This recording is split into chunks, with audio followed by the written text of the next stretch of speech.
네, 여러분, 계속해서 2부 수업을 진행하도록 하죠. 지난 시간에 여러분들 정치가 발전한다는 그 의미, 그것은 게브리얼 알몬드가 정치학자죠. 구분한 내용이 명확하죠. 즉, 다시 말하면 정치 발전이라는 것은 일종의 이제 정치 구조가 분화되어지고, 그런가 하면은 정치 구조가 제도화되어지는 것을 정치 발전으로 보았다는 것이죠. 그러니까 정치 구조도 각 이 분야별로 세분화되어지는 것이죠. 그런가 하면 이런 것은 한 사람의 어떤 자의적인 그 해석에 의해서 또 한 사람의 어떤 자의적인 권력 행사에 의해서 이루어지는 게 아니고 법적, 제도적 기본 틀에 일종의 이제 전문화되어지는 그런 것을 어 게브리엘 알몬드는 이제 그것을 말했고, 그다음에 계속 이제 파이피트를 열어서 한번 살펴보겠는데, 여기서 다시 한번 열어봐야겠죠.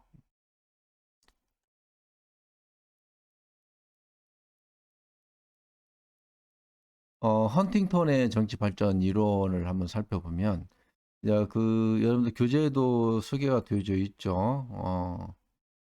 먼저, 게브리엘 알몬드가 제시하는 그 내용은 194페이지에 이제 해당이 되어지죠. 이렇게 정치 구조가 분화되고, 그 기능이 전문화되면 정치 체계의 효율성과 능력이 증대됨으로써 국내의 요구와 도전에 잘 적응할 수 있게 되는데, 이것이 일종의 이제 정치 발전이라는 거죠. 그러니까 정치라는 그 주변 환경이 있죠.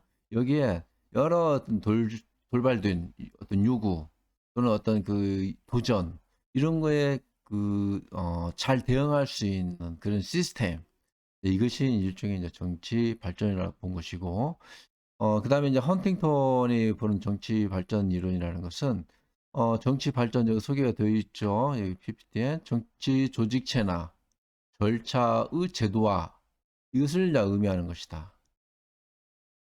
제도화라는 것은 정치 조직체나 절차가 가치와 안정성을 획득하는 과정이다라고 이렇게 설명을 하는 거예요. 그러니까 정치 조직, 또 절차 이런 것이 가치와 안정성에 의해서 취득이 되어지는 과정. 제도화 수준이라는 것은 일종의 이제 정치 체계에 대한 어떤 적응성, 이제 정치 체계가 환경에 대한 이 사회 환경에 대한 이제 적응성을 의미하는 거고, 또 복합성, 자율성, 응집성을 의미하는 것이다라고 이렇게 소개를 하고 있어요. 보면은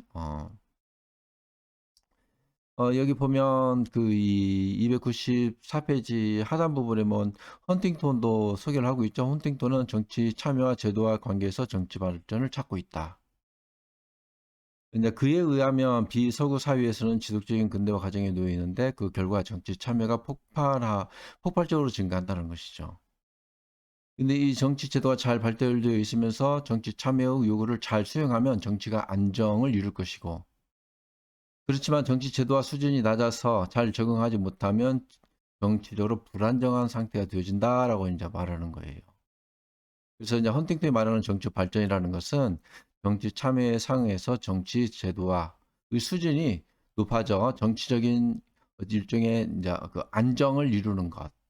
이것을 한번 이렇게 정치 참여 공식의 이 내용으로서 한번 설명을 해볼까요? 이제 이 책에서는 그렇게 설명을 하고 있지 않지만 다른 책에서도 이제 이렇게 설명하고 있는 거에 보면, 여기에 하나씩 어, 부분적으로 설명하면, 이제 근대화 되어지는 그런 나라들, 이제 전통 사회에서 근대화되어지는 그런 나라들이 사회 동원화가 가속화되어지는 거죠. 뭐 근대화 이전에 이제 대부분 사회 구조라는 것은 농경 사회, 산업 사회 그 이전을 의미하는 거니까. 근데 이제 근대화되어지는 그런 사회일수록 사회가 동원화되어지는데, 이게 이제 경제 발전이 이거 동원화되어지는 이 수준을 따라오지 못하면 이 사람들은 사회적 좌절감을 갖게 된다는 것입니다. 경제 발전이 그래서 얼마만큼 중요한가를 설명하는 것이죠.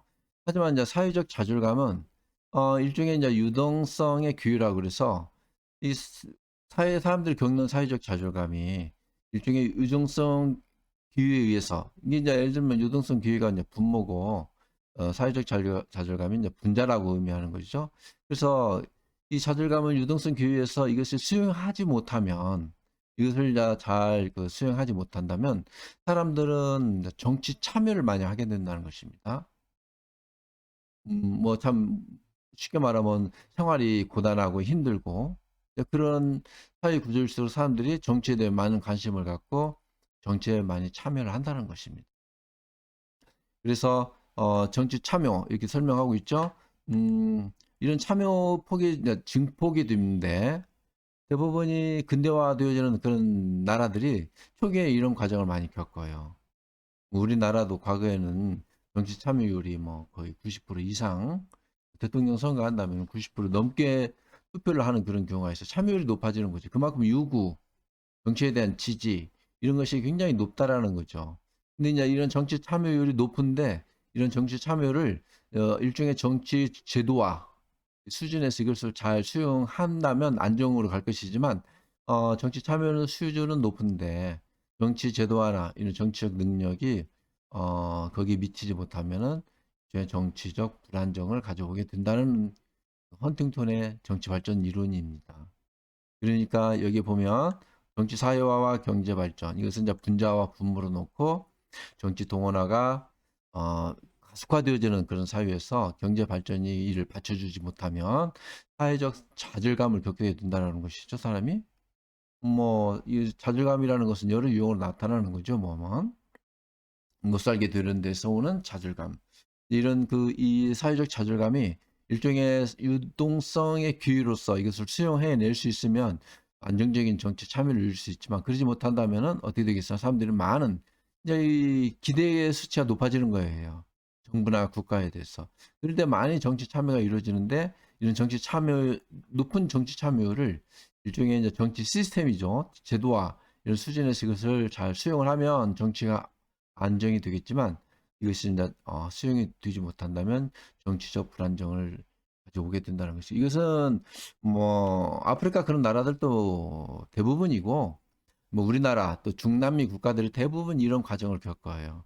그래서 헌팅턴은 이제 미국의 이제 정치학자이기도 하지만은 일종의 이제 이런 경험들을 고려해서 자기가 연구한 기반을 통해서 이런 이론을 제시하는 거죠. 뭐 우리나라만 하더라도 처음 일제강점기로부터 해방되고 나서는 얼마만큼 정치에 참여율이 높았습니까? 그 당시 뭐 이 정당, 사회 어떤 그 단체들을 만드는 것 이런 것도 뭐 그냥 200개, 300개를 만들고 그냥 다들 정치에 막 관심이 많고 정치에 참여율이 높았어요. 이런 참여가 높을 때 일종의 이제 정치 시스템, 정치 제도화 이런 것들이 좀 잘 적응해서 받쳐주고 이것을 수용을 하게 되면 정치적 안정을 가져오는데 그러지 못했을 때 정치 제도화가 일종의 이제 고도화되지 못한 그런 사회 체제일수록 한 사람의 인치에 의해서 인위적으로 정치를 하게 되지 않습니까? 그렇기 때문에 이런 것을 수용하지 못할 때 일종의 정치적 불안정을 가져온다는 것. 우리가 50년대, 60년대 대체로 이랬었죠. 이것은 우리나라뿐만 아니라 필리핀도 그러고 동남아시아 여러 그런 나라들이 여기에 이제 일종의 정치 발전동의 증후군으로 자리 잡고 혼란기를 겪게 됩니다. 이것은 50년대인 경우 60년대 초반까지는 라틴 아메리카 그런 나라들 대체로 이런 유형에 속하고 그래서 정치적 불안정 상태가 되어지면 여기에 이제 군부가 정치에 개입을 하게 되죠. 일종의 이제 군부가 쿠데타를 일으키는 거죠. 이런 것들은 라틴 아메리카 같은 경우는 50년대 이때 이제 군부 쿠데타가 많이 이루어지고 60년대 같은 경우는 아시아 70년대, 80년대까지만 하더라도 뭐 아프리카 그런 나라들이 정치가 불안정하니까 군부가 자꾸 정치에 개입하고 쿠데타를 일으켜서 정권을 잡는 그런 현상을 보면서 헌팅턴이 이제 분석해 보기를 이런 정치 참여 공식으로 이것은 일종의 이제 정치 발전을 가름하는 하나의 이제 기준으로 보는 거죠. 뭐 경제 발전과 달리 정치 발전이라는 것은 수치화할 수 없고 일종의 이제 뭐 계량화할 수 없는 그런 특성은 있긴 하지만은 정치 분화라든가 정치 제도화라든가 또는 정치 어떤 그 안정, 정치 참여 이런 것 특히 정치 제도화 이런 수준에서 이제 정치를 바라볼 때 정치가 발전한 나라, 정치가 발전하지 못한 나라 이런 걸로 이제 우리가 해석해 볼 수 있는 것이죠. 이제 그러면 근대화 정치 발전이라는 것은 오코넬이 주장하는 것이지만 우리가 이제 흔히 이제 근대화, 산업화, 공업화, 도시화 뭐 이런 용어들을 많이 쓰는데 이것은 이제 망라해서 이제 우리 근대화 하나의 징후라고 부른 거죠. 근대화 이전에는 대체로 이제 전통 사회를 말하는 거죠. 즉 다시 말하면 이제 일부에서는 농경 사회, 전근대적 사회. 이제 이분법적인 거죠. 전통 사회와 근대화 사회. 근데 이제 오크넬은 전통적이고 전 기술적 사회가 고도화 분화된 사회 구조로 전환해 가는 과정을 일종의 이제 근대화라고 이렇게 보고 있는 겁니다. 그래서 즉 다시 말하면은 이전의 사회, 봉건 사회, 전통 사회에서 근대 또는 현대 사회로 이행되어져 가는 그 과정. 여기에 이제 중간에 이제 그 포스트 모더니스트, 여기가 포스트 모던이 여기에 이제 거기 잠깐 뭐라 그럴까 근대와 전통 사이의 그 맥을 이어주고 그 포스트 모던의 여러 행태 증후들은 뭐 오늘날 사회에서 우리에서도 많이 그런 걸 목격하고 겪고 경험을 하고 있지요 보면 예를 들어서 푸크라든가 데릴라라든가 또는 뭐 이런 사람들 이 포스트 모더니스트들 이런 사람들이 주장하는 이것은 여기 소개도 안 돼 있으니까 좀 생략을 하고요. 그래서 이 근대화와 정치 발전이라는 것은 연속선상에서 보는 것이다. 전통과 근대. 그러면서도 이분법적으로 본다고 그랬죠? 일종의 이제 뭐 메인 같은 경우는 전통사회, 근대사회 기준을 일종의 이제 신분사회냐 계약사회냐 이렇게 보는 거죠. 보면 신분사회라는 것은 사람의 어떤 그 신분 자의적으로 그러니까 예를 들면 전통사회에서는 보면 사람들의 어떤 그 인사 그런 사람들의 그 인사 이동 이런 것들을 그냥 자의적으로 하는 거죠. 나와 친분이 있으면 일종의 신분에 의해서. 하지만 이게 이제 근대 사회인 경우 근대성에서는 일종의 이제 계약 사회로 보는 거죠. 계약에 의해서 이루어지는 사회. 그래서 전통과 근대 양법이고 여기에 이제 성장과 다시 찾아볼까요? 예. 공업화 진화론 이런 관점에서 어, 전이 되어져 가는 과정이라고 이렇게 보고 있고, 파슨스, 사회학자 파슨스 같은 경우는 분류하기를 전통사회라는 것은 기술적인 지위, 기술적인 지위는 뭔지 알겠죠?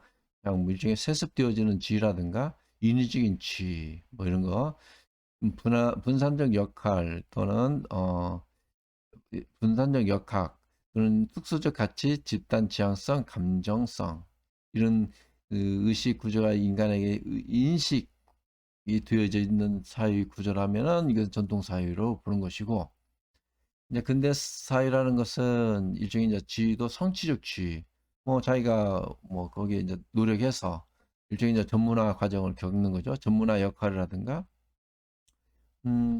보편적 가치, 자아 지향성, 가치 중립성 이렇게 말하는데 대부분이 근대사회, 근대성이라는 것은 다시 말하면 일종의 이 일종의 지위도 성취적인 지위고 그 전문성을 강조하고 어떤 전문화된 영역에서 전문적인 역할을 담당하는 것이 일종의 이제 근대성, 근대사회라고 이제 부른 것입니다. 그래서 이것도 정치적 맥락에서 이해한다면은 뭐 우리가 어느 그 이 수장을 뽑는데 또는 어디 장차관을 임명하는데 이제 이런 사람들이 이런 역할을 해줄 때 정치가 발전하고 근대 사회라고 말하는 것이죠. 근데 우리는 좀 미분화되어지고 제도화되지 못한 그런 사회일수록 뭐 한 사람에 의해서 그 사람에 의해서 그 선호에 따라서 인사를 하고 하는 그런 경우 이것은 뭐 이 근대 사회, 근대성 그 이전 사회로 보는 볼 수 있다라는 것이죠. 근대화론과 기능주의 정치 발전론 평가.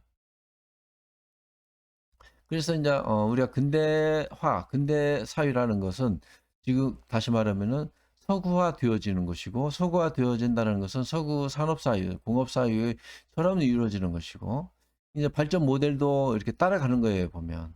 서구 사회로. 그러니까 뭐 대체로 이제 그런 서구 사회 근대화 이론에서 정치 발전을 하는 나라들이 서구 발전 모델을 그 모방해서 그대로 따라가는 것이죠. 그것도 이제 사실 우리 사회가 발전한다는 것은 어떤 의미에서 보면 이제 공업화되어지고 생산성을 높여서 경제적 부를 향상하는 건데, 여기에서 이제 경제적 부를 이제 축적하고 자본가 이것을 성장시키는 데는 꼭 어떤 공업화만 이루어지는 건 아니죠. 다만 이제 공업화라는 것은 그 이 생산 라이프 사이클이 좀 짧다고 이렇게 말을 해요. 우리가 성장하고 잘 사는 방법에서는 꼭 공업화만 있는 것이 아니고 농업으로도 잘 살 수 있는 것이고, 또는 뭐 관광 산업을 잘 육성해서 부를 축적할 수도 있고 경제적 부를 향상시킬 수도 있는 거 아닙니까? 근데 요즘은 더 고도화되어져서 뭐 예를 들면 뭐 산업화, 공업화 이런 수준에서 그치지 않고 자본을 형성해서 자본 발전하는 그런 경우도 있죠, 보면. 여러 금융 산업을 발전시켜서 나라가 부강해지는 그런 나라들도 있지요. 근데 이제 이런 이분법 비적이라고 그랬죠. 일종의 이제 우리가 근대화 되어지고, 근대성이라는 것은 서구적 관점이고 서구 사회처럼 되어가는 거. 서구 사회가 대체로 도시화 되어지고 산업화 되어지는 그런 과정. 아까 말했지만은 그 발전이라는 것은 그런 공업화 과정만 아니라고 그랬죠. 근데 이제 단지 공업화하는 것이 생산 라이프 사이클의 주기가 좀 짧으니까 그런 거예요. 다시 말하면 우리가 그 경제적 소득을 창출하는 데 있어서 뭐 공업화만큼 그 이상이 없지요. 우리가 뭐 자본만 있다면 뭐 얼마든지 공장을 짓는데, 공장 짓는데 몇 년이나 걸리겠습니까? 뭐 이렇게 서구 그 공장을 그대로 모방을 해서 노동 집약 그런 산업을 육성하기 위해서 공업을 한다든지, 그런 뭐 글쎄요 뭐 여러 가지 이제 그 이 사회 구조 여기 맞물려서 이제 공업화를 하겠지만은, 여하튼 공업화하는 과정은 그 1년 2년이면은 공장을 짓고 그 공장을 가동시킬 수 있고 그것을 이제 생산해서 소득을 창출할 수 있는 거 아닙니까? 근데 이제 우리가 농업을 생각한다면 농업화는 1, 2년 안에 안 되는 거죠, 사실은. 그러지 않겠습니까? 우리가 어떤 농사를 지어서 종자를 개량하고 소득 산출을 높이는 데 있어서는 뭐 적어도 종자 개량 한번 하려면은 뭐 1년, 2년 갖고 되겠습니까? 그 계속해서 거듭해서 뭐 어떤 농작물이든 그 생산성을 높이기 위해서는 두 번, 세 번 자꾸 이게 교배하고, 또 다른 것을 또 이렇게 교배해서 생산성을 높일 수 있는 그런 작물을 재배하는 것, 뭐 특용 작물을 재배하는 것, 뭐 그러더라도 농업화는 시간이 많이 걸리죠, 보면. 뭐 공업에 비해서 두 배, 세 배 넘게 걸릴 수도 있고. 그런가 뭐 관광 산업으로서도 뭐 수득을 올릴 수 있죠. 근데 이것은 좀 이제 여건이 갖춰져야죠. 보면 지리적인 여건이며 또 첨예하게 관광 자원이 좀 풍부히 있다든가 그런다면 모르지만, 그러지 않으면은 또 관광 산업 갖고 소득을 창출할 수 있다. 그것은 모든 나라들 그렇게 할 수 있다. 이런 것은 조금 문제가 있을 수 있겠다. 다만 이제 뭐 여러 가지 지정학적으로 좋은 첨예한 그 이 천연 뭐 자원이라든가 관광 자원이 좀 많은 나라는 또 가능한 거죠, 보면. 뭐 그럼에도 불구하고 뭐 예를 들어서 항만이나 도로나 여러 가지 호텔 뭐 이런 것들이 좀 구비가 되어야 관광도 이루어지는 것이지, 뭐 천혜 관광 자원만 있다고 해서 관광 산업이 육성되어지는 건 아니겠죠, 보면. 이런 것들을 볼 때 그 이 생산 라이프 사이클이 가장 짧은 것이 공업이라고 이렇게 말하고, 그래서 대부분이 예를 들면 서구 사회에서부터 독립한 아시아, 아프리카, 특히 아시아나 이런 나라들이 발전 모델로 서구 어떤 경제 모델을 찾고 서구처럼 산업화, 공업화하는 이유가 거기 있는 것입니다. 그래서 근대화와 기능주의 정치 발전 평가. 근대화라는 것은 정치 발전은 구미 중심의 사고이다. 그렇죠. 우리가 정치가 발전해 간다는 것은 서유럽 중심 사회, 자기들처럼 뭐 정치 체제를 갖춰 있는 나라, 뭐 그런 나라가 잘 사는 나라, 선진 발전한 나라, 정치가 발전한 나라 이렇게 보는 거죠. 하지만 꼭 그런 관점이 아니에요. 예를 들면 뭐 아시아에 있는 여러 그 부족 섬이 많은 그런 나라들이 있죠. 보면 필리핀이라든가 인도네시아 이런 나라들은 나름대로 독특한 그 통치 시스템을 갖고 있는 거죠. 또 우리나라나 베트남, 대만 뭐 유교 국가들, 아시아 유교 국가들도 나름대로 그 통치 어떤 그 이념이나 통치 방식들 이런 것들을 좀 효율적으로 운영하기 위해서 정치 체제를 유지하는데, 서구적 관점에서 보면 자기들 중심으로 되어 있는 그런 정치 체제를 말하는 거죠. 뭐 북한 체제에도 정치를 잘하고 모든 국민이 민주주의를 원하는 모든 국민이 100% 만족을 한다면 그것도 하나의 일종의 발전하는 거 아니겠습니까? 근데 이제 역시 이것도 자기들은 자기들 나라처럼 서구화되어지고 또 경제 발전도 이제 자기들 나라를 롤 모델로 삼아서 아시아나 또는 라틴 아메리카, 아프리카 이런 나라들이 그런 롤 모델을 찾고 그렇게 따라오더라는 것입니다. 그 구미 중심은 사고이고 전통과 근대의 이분법적이죠. 그렇죠. 그러지 않은 나라는 전통적인 사회 구조. 그런가 하면 산업화되고 도시화되고 고도화되고 제도화되어 있는 사회 그런 정치 체제는 근대화되어진 이분법적이죠. 그 중간에 이제 포스트 모던이 있지만 이것은 생략하고요. 그래서 근대화되어지고 정치가 발전한다는 그 의미 속에는 일종의 사회가 산업화되어지고 그리고 농촌이나 도시로 이렇게 좀 구분되어지는 그런 사회 시스템 이것을 이제 일종의 정치 발전론 관점에서 설명하는 거죠. 그 내용에서 정치 발전에서 정치를 경제의 종속 변수로 보는 거 이것은 이제 일종의 이제 어, 경제에 의해서 이게 말 그대로 경제 결정주의죠 보면 경제에 의해서 정치가 움직이는 거. 근데 이것도 이제 여러 국제 관계에서도 이렇게 이루어질 수 있어요 보면 우리나라 뭐 경제가 뭐 미국이나 일본이 뭐 그 핵심을 뭐 지배하고 있다 이렇게 뭐 설명한다면 이제 이렇게 여기에 해당이 되겠죠. 우리가 이제 근대화하고 산업화하고 공업화했지만은 여전히 그 이 자동차를 우리가 많이 대량 생산해서 만들어 팔죠. 하지만 그 엔진의 핵심 부품들, 그 핵심 부분들 이런 것들은 일본에서 거의 대량 기술 수입을 해야 한다는 거지 보면 역시 반도체 같은 것도 일부이지만은 뭐 예를 들면 예전에 그랬지 않습니까? 삼성 반도체가 일본으로서 염화불소 같은 것을 꼭 반도체를 생산하는 데는 염화불소 같은 것이 반드시 필요한데 이런 고대 기술주의져 있는 그런 이들은 대체로 이제 선진국가나 일본의 수입에 의존하고 뭐 그러다 한다 보면 이게 어떻게 되겠습니까? 경제가 뭐 발전의 중심도 되겠지만은 경제가 종속되어지는 그런 예를 볼 수 있어요 보면 일본이나 또 뭐 미국 이런 나라에 의해서 우리가 종속되어질 수 있다라는 거죠. 그래서 이제 종수 변수를 보고 지나친 기능주의 관점의 한계를 느끼는 것이 정치 근대화론 또는 기능주의 접근 방법 평가라.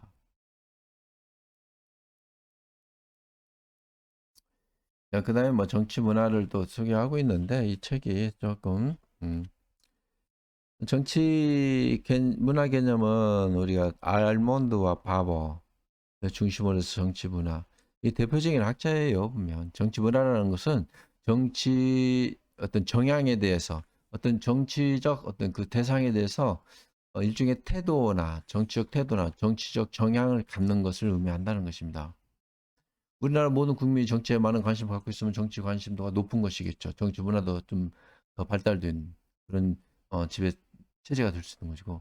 근데 모든 국민이 정치에 불신하고 정치하면 냉소적이고 무관심하고 한다면은 어떻게 되겠습니까? 정치에 대해서 국민들이 신뢰를 받지 못하고 뭐 이렇게 해서 이제 이런 정치 문화가 어떤가 이런 것을 사실은 정치 제도 또는 정치 체계 이런 것보다 더 중요하게 보는 거예요. 정치 문화학자들은.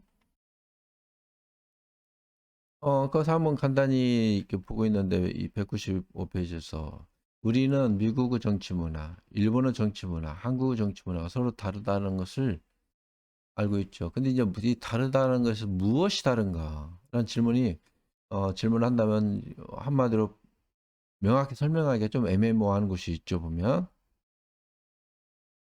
이제 이런 것을 해답을 구하기 위해서 한번 우리가 생각해 볼 수 있는 것이 이제 알몬드와 시디 버버가 주장하는 그 하단 부분에 있죠. 그들에 따르면 정치 문화는 정치적 대상에 대한 태도와 정향이다. 근데 정치에 대해서 긍정적인가 부정적인가, 또 진보적인가 보수적인가, 이제 이런 것이 일종의 이제 정치 문화로 인정이 되는 거죠. 정치에 대해서 좀 터프한 마인딩을 갖고 있는가, 아니면 텐더한 마인딩을 갖고 있는 것인지, 뭐 이렇게 해서 우리는 이제 한번 생각해 볼 수 있는 것이죠. 정치적 대상은 너무나 다양하지만 알문드와 버바는 이것을 크게 정치 체계 또는 정치 제도 뭐 이것은 이제 political process라고 해서 데이비 이스트가 말하는 정책 결정 과정인 거죠. 투입 산출 또는 그 주체, 정치적 행위자, 정치 행위자로서 개인 이게 분류해 본다는 거죠. 그래서 태도나 정향은 정치 문화 구성 요소라고 보고 있어요. 태도, 정향, 뭐 정치에 대해서 어떤 태도를 갖는가. 근데 이런 것도 사실은 어떤 사회 심리학적으로 보면 정치 태도를 갖는 것도 어떤 좀 복합적인 메커니즘을 갖고 있는 겁니다.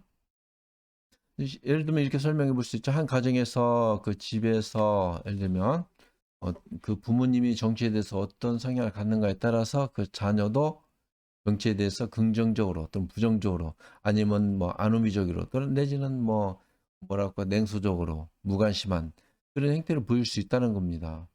뭐 예를 들어서 자기 뭐 부모가 예를 들어서 정치를 직접 한다면은 그 자녀는 정치할 수 있는 가능성이 그렇지 않은 부모의 자존보다는 높다라고 말할 수 있는 것이죠, 보면.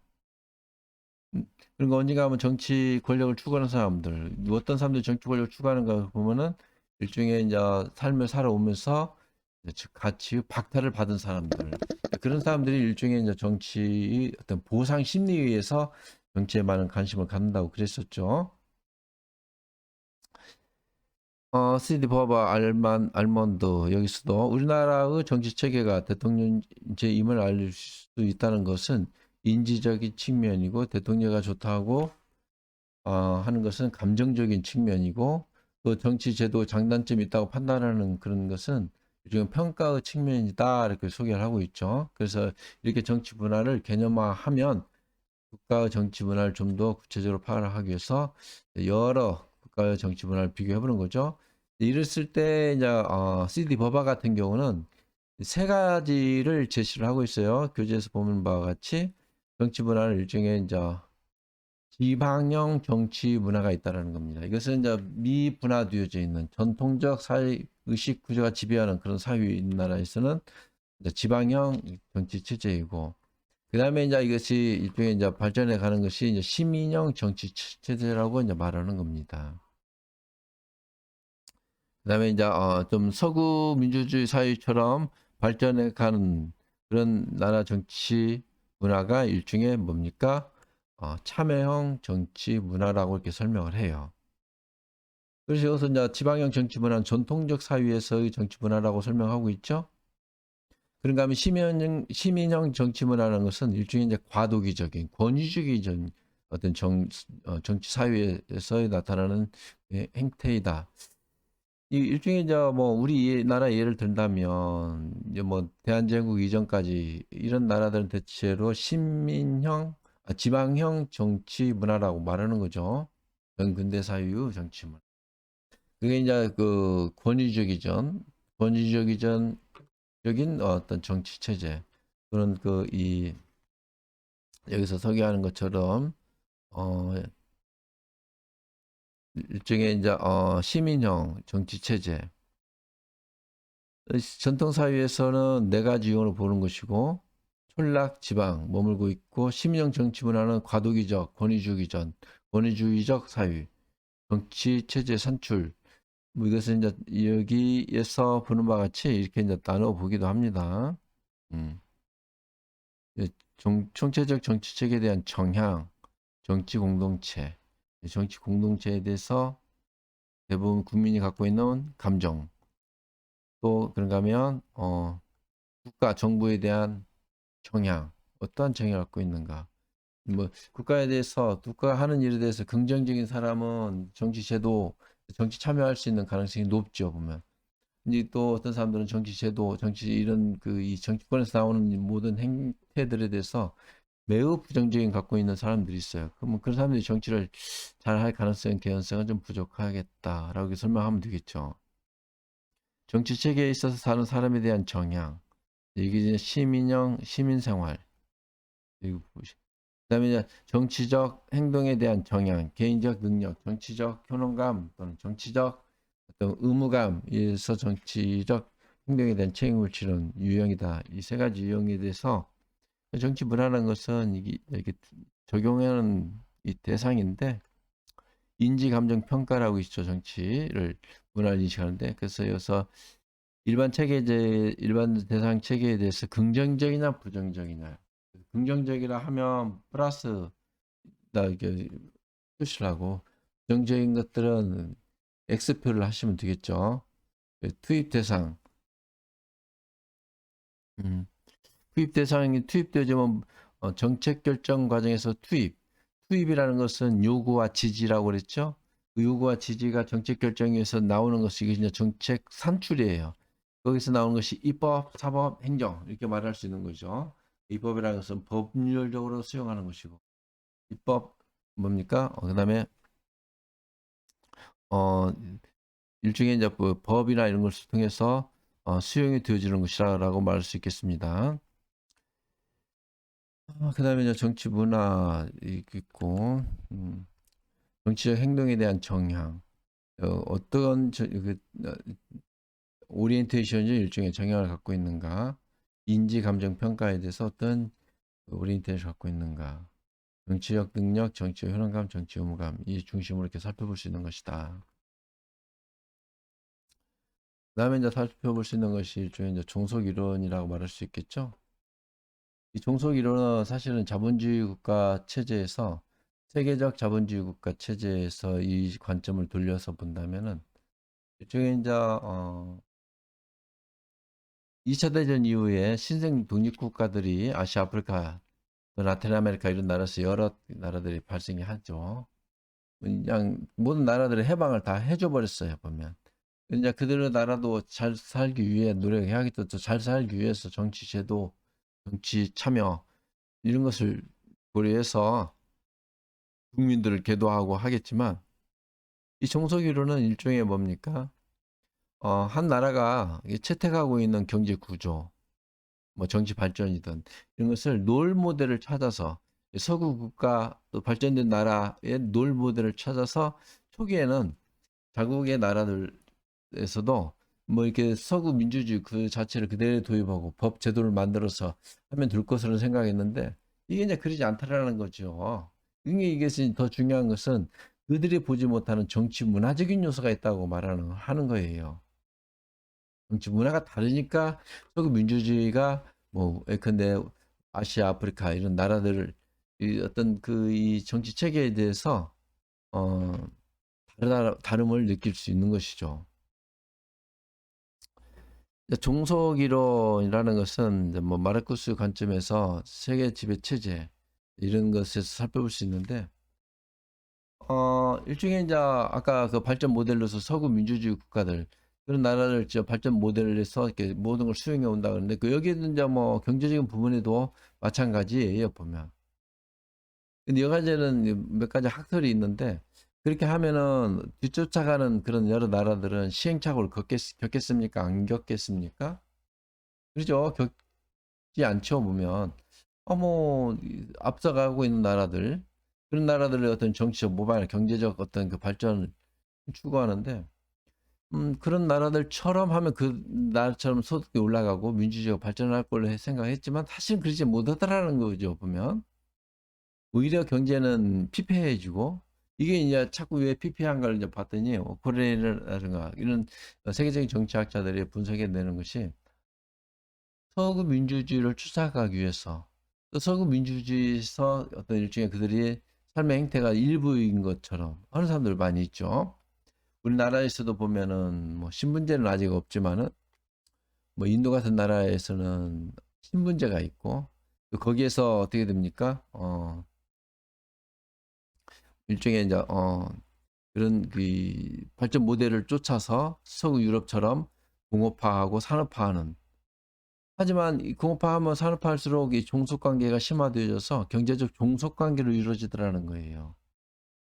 그래서 더 개발된 국가들 이런 나라들은 서구 민주주의 국가 경제 발전한 나라들 그 여러 가지 그 산업 시스템 공업화 과정을 똑같이 하지만은 그렇게 공업화나 산업 시스템이 심화되면 심화될수록 선진 국가들 여기에 이제 경제적 종속이 되어서 더 이 종속 관계가 심화되어지더라는 것. 그래서 이제 오히려 거기 이 종속 관계에서 헤어나지 못하고 그 쉽게 말하면 이제 뭐 경제적 부 형성을 하는데 그 뭐 빨대 꽂힌 것처럼 경제적 이런 소득 이런 것이 선진 국가가 알짜배기는 다 가져가고 개발도상국 후진 국가들은 그 노동 집약 산업 이런 중심으로만 산업을 이끌어 가게 되고 그러더라는 거죠, 보면. 그렇게 됐을 때 어떻게 되겠습니까? 뭐냐, 이런 것을 인구수가 많거나 또는 공급하기 좋은 입지 조건이 갖춰져 있거나 이런 나라는 스스로 발전도 하겠지만 대부분이 그렇게 서구 민주주의 또는 서구 발전 모델을 추구해서 그대로 접목시켜 해 왔지만은 어떻게 됩니까? 서구 사회처럼 잘 살지 못하게 되는 한계점을 노정하더라는 거죠. 자, 여기서 일단 국가들의 경제가 종속되어지고 다른 경제의 팽창이나 발전에 의해서 조건이 지어지는 상황. 이것을 이제 종속이론이라고 부르는 것이고, 종속, 종속 개념이 경제적 차원에서의 의미로 연결되어진다. 종속 국가들은 지배 국가들을 착취하에 놓이게 된다. 그렇죠. 여전히 뭐 이 현대 자동차에서 어떤 그 이 핵심적인 그 엔진의 부품 기술들 이런 것들은 고비용으로 일본으로부터 우리가 수입해 와서 현대 자동차 우리나라 무슨 자동차에서 이런 것을 결국은 볼트 너트로 이렇게 해서 조립해서 그 이제 조립하는 그 과정에서 이것을 완벽하게 조립해서 파는 거 아닙니까? 그러니까 뭐 반도체의 핵심 부수 부품인 이런 염화불소 같은 것 이런 것들도 특정 지역에서만 나오기도 하지만은 또 선진 국가들 이런 나라들은 이미 이런 것들을 갖추고 있지만 우리는 이제 아직도 전통 사회 그런 사회 의식을 벗어나지 못한다면 이것도 뭐 예를 들어서 나라님이 다 해주길 바란다든지 이럴 수도 있겠죠 보면. 근데 이제 현실적으로는 그것이 이제 이루어질 수 없는 거죠. 불가능한 것이고. 종속 개념이 경제적 차원에서 의미로 연결되고 종속 국가들은 지배계급 착취하에 놓이게 된다. 그렇죠. 계속 이제 이 심화되어지면 되어질수록 고부가가치 되어지는 그런 기술들은 선진 국가가 알짜배기를 빼먹는 것이고 후발 국가들은 거기들이 다 쓰고 남은 뭐 쓰고 남은 어떤 그런 부분들만 이 저개발 국가들을 이양해주고 그래서 이제 이런 것이 종속 관계에 들어있을 때 계속해서 경제적 부는 제1 종속 기관이라고 할 수 있는 서구 민주주의 국가들 또는 미국 같은 국가들 이런 나라들이 이것을 그 과실을 자기들이 성취하는 거죠. 종속 관계는 국가 간의 문제보다도 세계적인 상황이다. 그래서 이제 사실은 이 라틴 아메리카 이런 나라들이 70년대, 80년대 이런 종속 이론에 대해서 많이 심취하고 또 학생들도 관심 많고 학생 운동도 하고 그랬던 것입니다. 예를 들어서 라틴 아메리카 같은 나라들은 얼마나 영토가 큽니까? 천연 자원도 많고 그런 나라들이 일종의 이제 서구화 되어지면서 서구 민주주의 자기들을 식민 지배했던 그런 나라 시스템처럼 이제 그들도 그런 나라들이 하고 있는 정치 제도 이런 걸 그대로 도입해서 막상 실시를 해보지만 그것이 성공하지 못하는 그런 사례가 있었다고 그랬죠. 그 원인이 사실은 일종의 이제 정치 문화, 정치적 인식, 여기에서도 한 부분을 찾아볼 수 있더라라고 이렇게 말하는 것입니다. 구미 발전 이론, 저발전 국가 문제는 내재적 요인에 따른 본래적 상태라기보다는 구미 발전 국가의 팽창의 과정의 결과로서의 역사적 산물이다라고 설명을 하고 있어요. 그 구미 발전에서 저발전 국가 문제, 이것은 일종의 본래적 생태 라기보다는 국민 발전 국가 팽차적 과정에서 결과적으로 역사적 산물이라고 이렇게 말하는 것이다. 음. 근데 또 이제 일부에서는 또 이거에 대해서 이렇게 설명하는 경우도 있어요. 어, 서구 민주주의 사회 국가 이런 여러 나라들이 경제 성장을 이루고 있는데 그 경제 성장한 그 여러 개 핵심 어떤 그 제도들 이런 것들을 그대로 도입하면 자기들 그렇게 똑같이 잘 살 걸로 생각했지만 그렇게 안 된다고 그랬죠.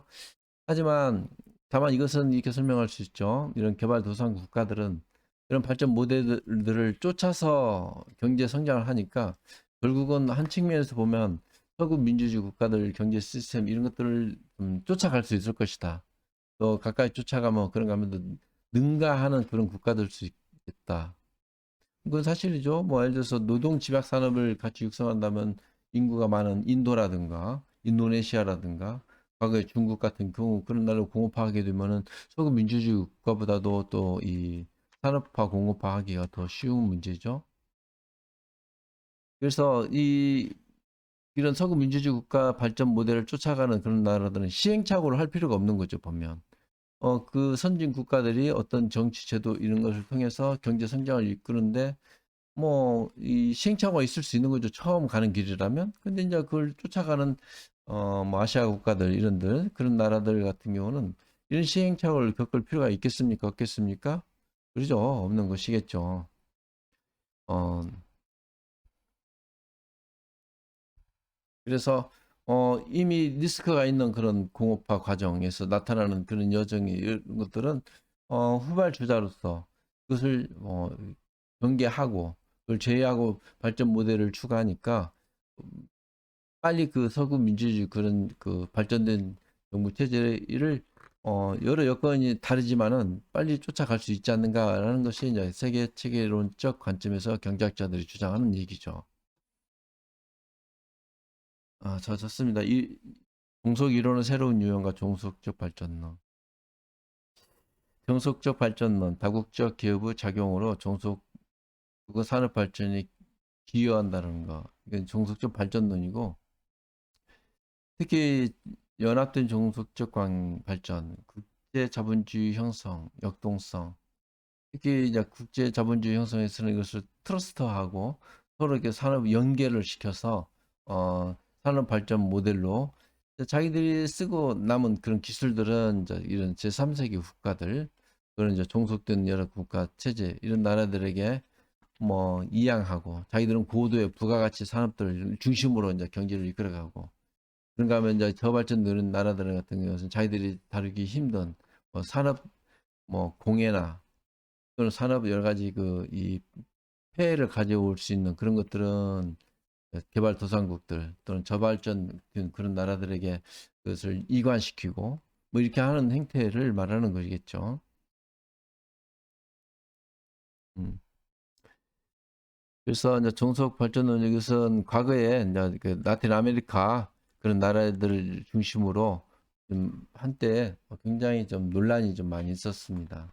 우리나라도 과거에 이제 70년, 80년대 특히 이제 이런 그 대학가 중심으로 해서 종선론, 종선 이론에 대한 경제 발전에 대해서 학생들이 많이 관심 갖고 또 여기에 대해서 산업을 우리 정치에서 이런 부분들을 또 다양하게 고려해서 다루었던 그런 경험이 있죠, 보면. 그래서 이건 간단해요. 지금 발전 모델을 이제 서구 기업 이런 것을 쫓아서 이행을 하지만 결국은 이런 관계가 이루어지면서 계속 경제적 종속 관계 이루어지고 그런 종속 관계가 심화되어져서 아무리 이 후발 국가들, 저발전된 국가들이 노력을 해도 선진 국가를 쫓아오지 못하는다는 그런 이론적 관점이 하나 있고 또 하나의 관점은 서구 민주주의 이 체제 경제 발전된 그런 공업 산업화 이걸 쫓아오는 개발도상 국가들은 시행착오 할 필요가 없는 것이니까 금방 뭐 그 과정을 똑같으니까 쫓아올 수 있는 거죠. 빠르게 더 민첩하게 공업화를 한다면은 이렇게 이제 한 관점에서 보는 거죠. 제3세계의 현실적 발전론은 역사적 배경과 조건을 도외시할 수 없다는 설명이다. 이것은 이제 제3세계의 어떤 분석과 방향이라고 부르는 것이고, 이것은 여러분 교재에도 이렇게 좀 실려 있죠, 보면.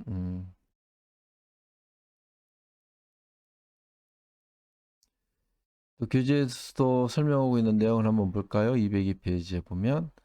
동아시아 발전 모델 핵심적인 내용 중에 하나가 정부 주도형 발전인데 이것은 우선 관료 집단이 있었기 때문이 가능하다. 또 그런가 하면 아까 그 루시안 파이가 그 이 문명론을 분류해서 설명할 때 뭐 동아시아의 어떤 그 가치, 동아시아의 어떤 이 문명 이것은 대부분 유가 문명, 유교 문명이라고 보는데 루시안 파이는 같은 유교 국가인 우리나라, 대만, 뭐 베트남을 예를 들었더라고요. 그런 나라들이 다 똑같은 비슷한 유교 국가지만 또 결국은 민주주의 정도라든가 정치 발전이겠죠. 또 경제 성장 이것이 각기 다르다라고 이렇게 얘기를 합니다. 거기에서는 일종의 뭐냐면 한국이 뭐 싱가포르나 대만 뭐 이런 나라들보다 아시 홍콩이 이제 네 마리 용이라 해서 한때 주목을 각광을 받았죠. 이런 나라보다 잘 살게 된 요인은 일종의 이제 국민성인 거죠. 우리는 뭐든지 한번 빨리빨리 이런 문화가 있는 것이죠. 그래서 음, 경제 성장도 대만이나 베트남 이런 나라보다도 빨리 성취하고 성공해 왔다라는 것입니다. 경제 성장을 이끌어 왔다라는 것입니다. 근데 이제 이것을 베트남은 왜 이렇게 못하는가? 똑같이 이제 비슷한 시기에 해방되고 비슷한 정치 노선을 갖고 오는데, 근데 여기에는 베트남 사람들은 일종의 이제 좀 국민성이겠지만 좀 게으르고 나태하고 그런 측면이 없잖아요. 있더라고 이제 루시안 파이는 보는 거예요. 같은 똑같은 유교 국가지만. 근데 나는 얼마 전에 보면 그 조선 말에 그 우리 조선민들의 생활 풍속이라든지 또는 이제 고종 황제가 있었던 것이죠. 왕이 통치하는 곳 이런 사람들을 이렇게 대하면서 이제 서구 뭔가 유교 또는 이게 사절단들 또는 뭡니까 성각자들이 와서 이 영상들을 촬영하고 사진을 찍고 하는 그런 것을 보면서 그때 사람들이 조선 사회를 말할 때 조선 사람들처럼 시간 관념이며 또 어떤 노동에 대한 가치 이런 것이 없는 사회가 전 세계적으로 없다고 말할 정도로 그런 얘기를 해요. 그 신분이 있는 것 같은데 여기 이제 뭐 양반들은 뭐 전혀 일을 하지 않고 그냥 밥 먹고 그냥 뭐 양반이니까 양반이네 하고 있고, 그런가 하면 이제 노동을 하는 그런 분류가 있는데 노동을 하는 사람 집단들은 대체로 남자 중심으로 하되 거기에 이제 노비나 평민들만 노동을 하는데 평민들도 대체로 시간 관념이 없고 뭐 이렇게 말을 하는 거예요. 뭐 예를 들어서 뭐 한 두어 시간 일하면은 한 시간도 죽고 두 시간도 죽고 계속 또 쉬었다가 또 그 일을 하고 오늘 못하면 내일 하고 뭐 이제 이런 개념이 한민족 우리나라 이제 한민족의 그 국민성이지 않냐고 이렇게 좀 약간 비하해서 글을 쓴 내용이 있는데, 과거에 그랬죠. 보면 그 이제 시간 관념이 없었던 거죠. 시간이 바로 생산성이고 생산성이 바로 경제 발전이라는 이런 등식이 성식이 없는 거니까 뭐 오늘 못하면 내일 하는 것이고 뭐 이렇게 농경 사회 체제에서는 그러지 않았겠는가. 그런가 하면 또 양반이라는 사람들 보면 조선 말로 가면 양반이 대거 많이 생기죠 보면. 그런가 하면 조선 말까지만 하더라도 우리 사회에서는 노비가 한 40% 정도 되었다 하니까 이게 뭐 거기에 이제 뭐 양반 빼고 평민 이런 사람들이 노동을 하는데 그런 것들이 좀 어떻게 보면 그 서구적 관점에서 보면 미미했던 것 같습니다. 그래서 이 루시안 파이가 붙지만 같으면서 다른 동아시아 국가들 하면서도 같은 이제 이 나라지만도 유교 문화권이지만도 나라별로 국가별로 여러 가지 성장 속도나 경제적 관념 이것이 다르다는 것을 이해하는 것을 볼 수 있죠. 특히 이 동아시아에서 발전 모델은 정부 주도형 발전이고 또 관료 집단이고 또 여기 하나 더 한다면 우수한 인재들이 관료에 진출해서 하고 또 이제 유교 사회 전통에서 유래했던 거 유교 전통에서는 관료가 지배하는 사회라고 할 정도로 문민 지배 전통이 강했고 관리는 바로 성공의 상징이다. 그리고 또 하나는 인재라고 그랬죠. 근데 이제 이것도 보면 우리나라 같은 경우가 특히 인재에 대해서 뭐라 할까? 또 학업 또는 교육 여기에 이제 굉장히 뭐라 볼까? 다른 나라 어떤 나라보다도 교육률이 높다고 이렇게 말하는 거죠. 심지어는 뭐 병인 양요, 시민 양요 이때 뭐 예를 들어서 프랑스 함선이 우리나라 그 강화도에 이제 정착하면서 뭐 전쟁도 하고 그러지 않습니까? 그때 이제 다시 들어오는 선교사들이 같이 이제 음악 캐톨릭 이런 것을 종교 이것을 같이 전파하기 위해서 우리나라에 들어오는데 그 선교사들을 놀란 게 하나 있다고 봅니다. 그들이 이 조선에 와 보니까 조선 사람들은 굉장히 보니까 못 사는 거고 일단 전 경제적으로 못 살지만 그 어떤 가정 집에 가더라도 다 어떤 그 서책이 있고 또 어떤 사람들 대부분 사람들이 그 글을 읽는 소리가 들리고 하더라는 겁니다. 그래서 이 조선이라는 나라는 잠재적 발전 가능성이 높은 민족이다라고 이렇게 이제 평가하는 그런 예가 있었던 것이죠, 보면. 이런 걸 보면은 사실 교육이 인재를 만든다는 거, 이건 너무나도 중요한 것 같습니다. 이렇게 우리가 잘 사는 것도 사실은 교육열이죠, 보면. 우리가 문맹률이 가장 낮지 않습니까? 이런 것들. 자, 종속론적 발전 역시 체계적 발상에서 관점이라고 볼 수 있다. 종속론적 발전은 내적 요인과 위적 요인 상호작용을 고려해야 한다. 이렇게 보고 있는데, 이 정도 하죠. 뭐 계속되는 논쟁은 여러분들 한번 더 읽어보는 관점에서 보고, 이건 뭐 인류 문화 충돌, 특히 아시아 가치와 유교 자본주의, 특히 이제 중국이 고도 성장하고 이런 유교 자본주의로 한번 발전 모델을 찾는 것은 우리나라가 여기 있지 않습니까? 그런가 하면 꼭 산업화로만 또는 공업화로만 이렇게 경제 성장을 이끌지 않고 우리는 요즘 뭐 문화 자본이라고 그러죠, 보면.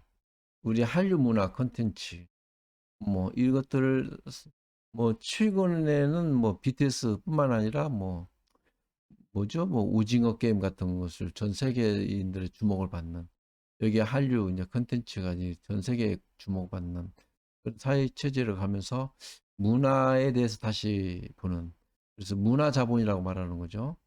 문화 권력이라고도 말하고. 자, 그런가 하면 뭐 우리 이 지구상에서 이 문명 충돌에서 이슬람 국가와 문화 이것도 항상 우리는 고려를 해봐야 하는 것이고 이것은 왜 그냐면 서구적 관점에서 바라보는 것이니까 그들은 항상 이슬람주의, 이런 이슬람 문화, 그런 그들과의 어떤 가치 충돌, 이런 것이 항상 뭡니까? 문화 충돌로 이어지면서 심지어는 어, 정치 발전적 측면에서 이런 논의를 해볼 수 있다라고 이렇게 보는 것입니다. 그래서 계속되는 논쟁으로 이렇게 보이는데, 자, 좋습니다. 뭐 이 정도 하고요. 자, 여러분들 지난 시간에 한번 공지를 했지만은 다음 주는 시험을 실시할 거라고 그랬죠. 시험 실시하는 것은 시험 수업 시간에 초기에 설명을 했지만 다시 한번 간단히 설명하면 여러분들 수업 시간 2교시 있는 수업 시간에 시험을 치를 것이고 내가 이메일로 여러분들 시험 문제를 발송을 하면 주어진 시간 이내에 여러분들이 그 A4 용지에다 직접 작성해서 A4 용지를 이렇게 첨부 파일로 해서 보낼 겁니다. 그래서 거기에 작성해서 나한테 보내주되 그 유사도라고 우리 이쪽 측정하는 걸 해서 나에게 보내주면 그걸로 시험을 실시하는 걸 하고요. 시험 태생 오픈 태생이지만 이제 강의 중심으로 한 내용을 여러분들 써주면 고득 좀 할 수 있지 않을까 생각이 되어집니다. 뭐, 또 아직 인지가 안 되는 학생들 나한테 또 문자나 또는 이메일로 이렇게 문의를 하고요. 또 다음에 또 한 번 더 공지를 하겠습니다. 자, 오늘 수업 여기까지 하고요. 다음 주는 시험 여러분들 준비 잘하기를 바랍니다. 자, 수업 마칩니다.